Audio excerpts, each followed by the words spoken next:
सुप्रभात विद्यार्थियों आप सबका स्वागत है आपके अपने YouTube channel Hindi classes NCERT and RBSE for मेधावी कौशिक। विद्यार्थियों, जैसा कि आपको पता है मैं आपको हिंदी पढ़ा हूँ। हिंदी के अंदर आज का प्रकरण है course B class 10 chapter number 6। अब कहाँ दूसरों के दुख से दुखी होने वाले। लिखने वाले कौन थे? निंदा फैजी। विद्यार्थियों, इस पाठ के अंदर बताया गया है कि वर्तमान परिप्रेक्ष्य में और जो पहले के लोग थे उन दोनों में बहुत ज्यादा अंतर है। वर्तमान में ऐसा कोई व्यक्ति नहीं है दूसरों के दुख से क्या हो दुखी हो, वो तो क्या करता है दूसरों के दुख पे हंस रहा है, मजाक उड़ाता है। जबकि इससे पहले अगर बात करें, पहले के जमाने के अंदर पहले के जो लोग थे वो क्या करते थे, न केवल इंसान अपितु जानवर के दुख से भी क्या हो जाते थे, दुखी हो जाते थे। अगर किसी को पताना दे दी या किसी को कुछ कह दिया तो जिंदगी भर क्या आते थे, उस बात का शोक करते थे। इससे संबंधित 2 वीडियो बनाकर मैंने अपलोड कर दी है। आज मैं की तीसरी वीडियो लेके आया हूँ विद्यार्थियों, जैसा कि मैं अब कहता हूँ, अगर मेरे द्वारा बनाई वीडियो को पसंद आई है तो इसे ज़्यादा लाइक कीजिए, कमेंट कीजिए, शेयर कीजिए विद्यार्थियों। और चैनल पर अगर आप नए तो चैनल को तुरंत सब्सक्राइब कर लीजिए ताकि आपको साथ साथ में याद हो, समझ में भी आए विद्यार्थियों। अब देखिए, अब कहाँ दूसरों के दुख से दुखी होने वाले। सबसे महत्वपूर्ण बात तो क्या है, इस पाठ में क्या करें, अनेक उदाहरण दी गई हैं। किस बात में? इस बात पे। कौन सी बात की? अब संसार में ऐसे लोग नहीं है जो दूसरों के दुख से दुखी होते हो। इससे पहले जो लोग थे वो ऐसे लोग थे जो दूसरों के दुख से दुखी होते थे। अनेक उदाहरणों के माध्यम से बात बताने का प्रयास किया गया है कि ऐसे कौन से लोग हैं जो वास्तव में इस प्रकार का व्यवहार करते हैं, वास्तव में इस प्रकार आचरण करते हैं, उसको समझाने का, उसको बताने का प्रयास इस पाठ में किया गया है, जिसका नाम क्या है, अब कहाँ दूसरों के दुख से दुखी होने वाले। इससे पहले एक बाइबल के सोने में का उदाहरण दिया गया था। अब जो है वो इस नाम बाइबल के ग्रंथ क्या है, नूह में एक पैगंबर था जिसका असली नाम क्या था, नस्कर। इसने क्या किया था, एक बार जख्मी कुत्ता का है उसको धुका दिया था। और इस्लाम धर्म में क्या है, कुत्तों को अच्छा भी नहीं मानते। इस्लाम धर्म में क्या है, कुत्तों को गंदा माना जाता है। तो इस प्रकार से जब कुत्ते को धुतकार दिया तो कुत्ते ने क्या कहा कि न तो मैं अपनी मर्जी से कुत्ता हूं, न तुम अपनी मर्जी से इंसान हो। बनाने वाला कौन है? परमात्मा, ईश्वर है। तो इसने तुम उस पर क्या बात पे कह रहे हो कि मैं जख्मी हो गया, जख्म लगा, मुझे घृणा की दृष्टि देख रहे हो। ये बात सुनकर जो नूह था, जो पैगंबर था, जिसका असली नाम क्या था, नस्कर था, वो जिंदगी भर रोता रहा। जिंदगी भर क्या उसकी आंखों में आंसू आते रहे, जिंदगी भर उसे पश्चाताप होता रहा कि मैंने कुत्ते को क्यों दुखाया। और महाभारत के अंदर भी ये कुत्ता क्या है, सांकेतिक रूप में जाता है। और वो कुत्ता क्या है, कहीं ना कहीं ये कुत्ता दिखाई देता है। जहां तक बात की जाए महाभारत की, तो महाभारत के अंदर क्या है, 5 पांडव थे और एक क्या थी, द्रौपदी थी। पांडवों के नाम कौन थे? युधिष्ठिर, भीम, अर्जुन, नकुल, सहदेव और द्रौपदी। द्रौपदी को अपनी सुंदरता पर और साथ में इस बात का घमंड था कि मैं 5 पांडवों की पत्नी हूं, जो वो क्या है, विश्व विजेता है, अपने आप में योद्धा है। नकुल और सहदेव को अपनी तलवार पे घमंड था, भीम को अपनी गदा पर, अर्जुन को अपने धनुष पे घमंड था। इसीलिए वो मोक्ष द्वार तक नहीं पहुंच पाते। मोक्ष द्वार तक कौन पहुंचता है? सिर्फ और सिर्फ युधिष्ठिर पहुंचता है। उनके साथ वो कुत्ता पहुंचता है विद्यार्थियों। इस सार्थक पढ़ा दिया था। इसके आगे देखिए विद्यार्थियों, अब कहां दूसरों के दुख से दुखी होने वाले। क्या नाम है? अब कहां दूसरों के दुख से दुखी होने वाले। क्या नाम है? अब कहां दूसरों के दुख से दुखी होने वाले। तो मैंने बताया था इस प्रकार से। आगे भी अनेक उदाहरण दिए गए हैं। इन्हीं उदाहरणों के माध्यम से एक बात को बताने का प्रयास किया है। देखिए विद्यार्थियों,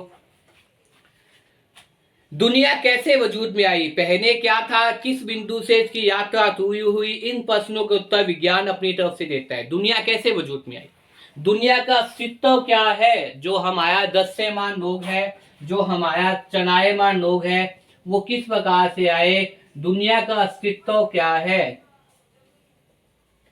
दुनिया कैसे अस्तित्व में आई, कैसे वजूद में आई, इसका जो बात है, इस रहस्य से जो पर्दा है, इस रहस्य से पर्दा कौन उठाएगा विद्यार्थियों? इस रहस्य से पर्दा उठाने वाला कौन है? इस रहस्य से पर्दा उठाने वाला कौन है? इस रहस्य से पर्दा उठाने वाला कौन है? विज्ञान है। विज्ञान के माध्यम से ही आप इस रहस्य से उठा सकते हैं कि दुनिया वास्तव में कैसे वजूद में आई और किस प्रकार से जो है सामने आई। दुनिया कैसे वजूद में आई, पहले क्या था, किस बिंदु से इसकी यात्रा शुरू हुई, इन प्रश्नों के उत्तर विज्ञान अपनी तरह से देता है। धार्मिक ग्रंथ अपनी अपनी तरह से संसार की रचना भले ही कैसे हुई हो, लेकिन धरती किसी एक ही नहीं है। धार्मिक ग्रंथ हो, अपनी अपनी धार्मिक ग्रंथ अपनी अपनी तरह से इस प्रकार की व्याख्या करते हैं, इस प्रश्नों का उत्तर देते हैं कि दुनिया कैसे वजूद में आई, पहले क्या था, पहले क्या थी, किस बिंदु से इसकी यात्रा शुरू हुई। इन प्रश्नों के उत्तर विज्ञान क्या है अपनी तरह से देता है, अपनी प्रकार से देता है। धार्मिक ग्रंथ अपनी अपनी तरह से, जो धार्मिक ग्रंथ है, जो धर्म से संबंधित किताबें होती है, उन्हें बोलते हैं विद्यार्थियों धार्मिक ग्रंथ। धार्मिक ग्रंथ अपनी अपनी तरह से, संसार की रचना बने ही वैसे कैसे हुई हो, लेकिन धरती किसी एक की नहीं है। संसार की रचना से कैसे ही हुई हो, लेकिन धरती क्या है, किसी एक की नहीं है। कौन इस प्रकार का उत्तर बताएगा? उत्तर बताएगा आपके सामने धार्मिक ग्रंथ। कौन उत्तर बताएंगे भाई? धार्मिक ग्रंथ। और धार्मिक ग्रंथ क्या होते हैं? जिनमें धर्म के बारे में चर्चा होती है, धर्म के बारे में विवेचना होती है, धर्म के बारे में बताया जाता है।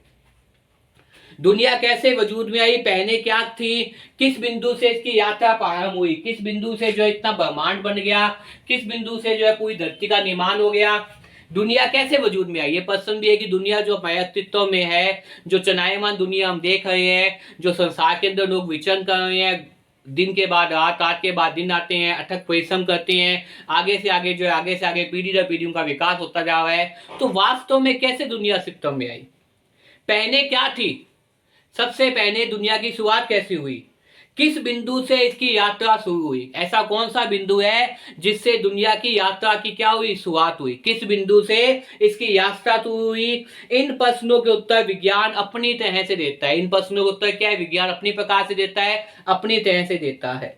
धार्मिक ग्रंथ अपनी अपनी तरह से, जो धर्म से संबंधित किताबें हैं, जो धार्मिक ग्रंथ है, वो अपनी अपनी तरह से देते हैं।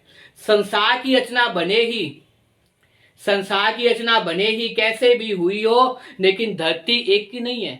धरती क्या है भाई? किसी एक की नहीं है। कैसे भी हुई हो, लेकिन इस धरती पे सबका अधिकार है।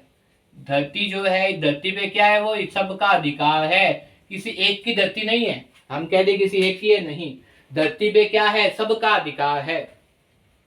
धरती, संसार की रचना बने ही कैसे भी हुई हो, लेकिन धरती किसी एक की नहीं है। पंछी, पक्षी, मानव, पशु, नदी, पर्वत, समुद्र आदि की इसमें बराबर हिस्सेदारी है। किन किन की धरती में है? देखिए, एक तो जो है वो पक्षी की है, मानव की है, जानवर की है, प्रनाभ की है। पक्षी, मानव, जानवर की है, तनाब की है, नदी की है, ठीक है ना। और इसके साथ साथ जो है वो पर्वत, समुद्र की है, पर्वत की भी है, पर्वत पहाड़ की भी है, समुद्र की भी है, इत्यादि। इन सब के क्या है, इन सब का क्या है, योगदान है किसमें भाई? धरती के निर्माण में, धरती के विकास में, धरती पर। इसलिए हमें कहें कि धरती किसी एक की है, तो वो ग्रंथ है विद्यार्थियों। धरती के निर्माण के अंदर देखिए, धरती किसी एक की नहीं है, धरती किसी एक की नहीं है। पक्षी, मानव, पशु, नदी, पर्वत, समुद्र आदि की इसमें बराबर की हिस्सेदारी है, बराबर में भागीदारी है, बराबर में हिस्सेदारी है। यह और बात है कि हिस्सेदारी में मानव जाति ने अपनी बुद्धि से बड़ी बड़ी दीवारें खड़ी कर दी है। ये अलग बात है कि मानव जाति ने क्या अपनी बुद्धि से इसमें क्या की है, बड़ी बड़ी दीवारें खड़ी कर दी है। किसने कर दी है भाई? मानव जाति ने। जो मानव है, जिसे क्या माना जाता है, सबसे श्रेष्ठ तो सबसे बुद्धिमान व्यक्ति माना जाता है। किसे माना जाता है? मानव को। किसे माना जाता है भाई? मानव को, मनुष्य को। तो जो मानव जाति है, तो मानव जाति ने क्या किया है? इस मानव जाति ने भिन्न भिन्न दीवारें खड़ी कर दी। ये अलग बात है कि हिस्सेदारी में मानव जाति ने अपनी बुद्धि से बड़ी बड़ी दीवारें खड़ी कर दी। पहले पूरा संसार एक परिवार के समान था। पहले क्या था? मैंने बताया था, पहले जो पहले क्या था, पहले के जमाने के अंदर पहले जो संपूर्ण संसार है वो क्या था भाई? एक परिवार के समान था।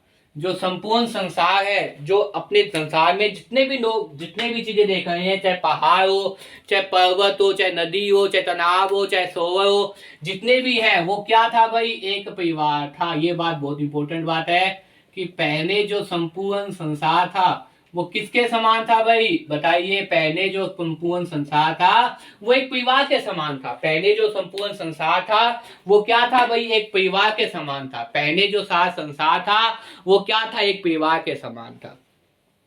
पहले सारा संसार एक परिवार के समान था, अब टुकड़ों में बंटकर एक दूसरे से दूर हो चुका है। अब टुकड़ों में विभक्त होकर, अब विभक्त होकर बंटकर वो एक दूसरे से क्या हो गया भाई, दूर हो चुका है। पहले बड़े बड़े दनानों आंगनों में सब मिलजुल कर रहते थे, अब छोटे छोटे डिब्बे जैसे घरों में जीवन समेटने लग गया है।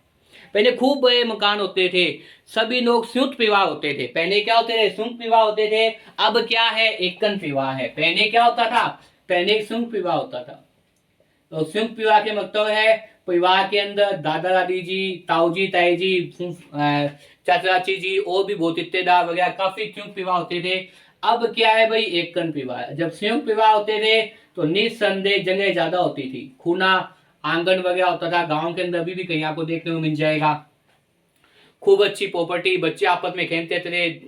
5-6 भाई हैं, 5 भाई, 2-3 बुआ वगैरह है, बाकी पास में भाई वगैरह हैं। दादाजी के भाई खास रहते हैं, ताऊ जी, चाचा जी, इस प्रकार से आगे उनके बच्चे, फिर चाचा जी के बच्चे, फिर छोटे भाई के बच्चे, इस प्रकार के आगे सब मिलजुल कर क्या है, एक संयुक्त विवाह का निर्माण कर देते थे। जब संयुक्त विवाह होता था तो जगह भी ज्यादा चाहिए होती थी, एक साथ लोग रहते थे। अब क्या आ गया अभी, अब एकन विवाह हो गया है। जब अब पति पत्नी और 1-2 बच्चे, ये जो एकन विवाह है इसमें क्या है, मकान छोटे हो गए हैं। मकान क्या हो गए भाई, छोटे हो गए हैं। और यहाँ क्या थे, मकान बहुत बड़े थे, आंगन वगैरह होते थे, बड़े मकान थे। कहाँ, संयुक्त विवाह के अंदर। और एकन विवाह के अंदर क्या हो गए, मकान छोटे हो गए, डिब्बे बंद हो गए। ये बनाने का प्रयास किया है, क्या हो गए, डिब्बे बंद हो गए। पहले संपूर्ण संसार एक परिवार के समान था, अब टुकड़ों में बंटकर एक दूसरे से दूर हो चुका है। पहले बड़े बड़े दाननों आंगनों में सब मिलजुल कहते थे, अब छोटे छोटे डिब्बे जैसे घरों में जीवन सिमटने लग गया। जीवन क्या है, सिमट कर गया है। बढ़ती हुई आबादियों ने समुद्र को पीछे सरकाना शुरू कर दिया है, पेड़ों को रास्तों से हटाना शुरू कर दिया है। बढ़ती हुई आबादियों ने समुद्र को पीछे सरकाना शुरू कर दिया है, मतलब समुद्र का विस्तार भी कम कर दिया है। वहां भी जनसंख्या पहुंच गई है, वहां भी मकान पहुंच गए हैं। और पेड़ों को रास्ते से हटाना शुरू कर दिया। और पेड़ों को क्या, रास्ते से हटाना शुरू कर दिया। फैलते हुए प्रदूषण ने पंछियों को, जो पक्षी थे उनको बस्तियों से भगाना शुरू कर दिया। अब देखिए आसमान के अंदर इतने पक्षी की आवाज नहीं आती। पहले जो सुबह उठते ही चहचहाने लग जाते थे पक्षी, आवाज आती थी कानों के अंदर। अब इतने नहीं है, क्योंकि जनसंख्या बढ़ रही है, वन्य जीव अभयारण्य, बाग बगीचे, पेड़ पौधे कम हुए हैं, तो इसलिए इन पर भी क्या पड़ा है, प्रतिकूल असर पड़ा है। बारूद की विशाल नीलाओं ने वातावरण को सताना शुरू कर दिया है। अब गर्मी में ज्यादा गर्मी, बेवक्त की बसाते, जनजने, सनाब, तूफान, नित्य नए योग मानव प्रकृति के इसी असंतुलन के परिणाम है। अब गर्मी में ज्यादा गर्मी, बेवक्ती बसाते, जनजने, सनाब, तूफान और नित्य नए योग मानव प्रकृति के इसी असंतुलन का परिणाम है। पहले जो थी मानव और प्रकृति क्या थी भाई, संतुलित थी। तो समय से सारी चीजें होती थी। पहले मानव भी, और मानव के साथ साथ प्रकृति क्या थी भाई, संतुलित थी।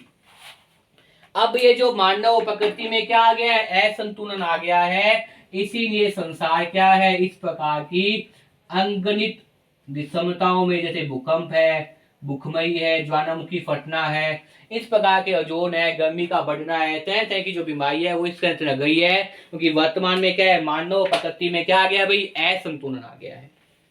अब गर्मी, ज्यादा से ज्यादा गर्मी पड़ती है, गर्मी में भी ज्यादा गर्मी।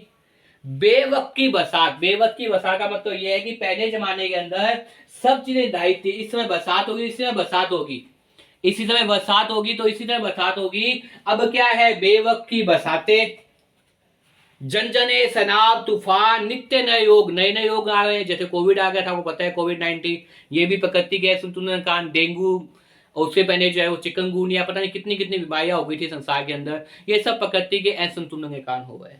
मानव प्रकृति इसी असंतुलन के परिणाम के कारण है। नेचर, नेचर का मतलब प्रकृति की सहन शक्ति की एक सीमा होती है। नेचर, प्रकृति की सहन शक्ति की क्या है, एक सीमा होती है। उस सीमा से पार नहीं जाना चाहिए। अगर सीमा से पार जाएंगे तो प्रकृति असंतुलन कर देंगे। नेचर के गुस्से का एक नमूना कुछ साल पहले बंबई में देखने को मिला था। यह नमूना इतना डरावना था कि बंबई निवासी डर कर अपने अपने पूजा स्थल पर अपने अपने खुदाओं से प्रार्थना करने लग गए थे। नेचर के गुस्से का एक नमूना कहां देखने को मिला था भाई?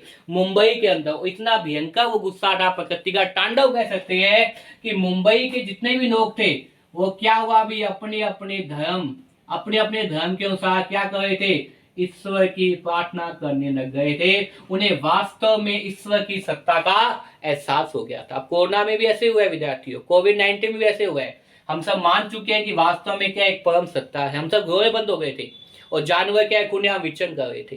ये आपको पता है। तो वही बता रहे हैं कि ऐसे प्रकृति का जो नेचर के विरुद्ध जो काम किया था, सहन शक्ति किसकी? भाई प्रकृति की भी क्या होती है? एक सहन शक्ति होती है। और जब आप प्रकृति की सहन शक्ति के विपरीत काम करते हैं तो इसका उदाहरण कहां देखने को मिला? मुंबई के अंदर।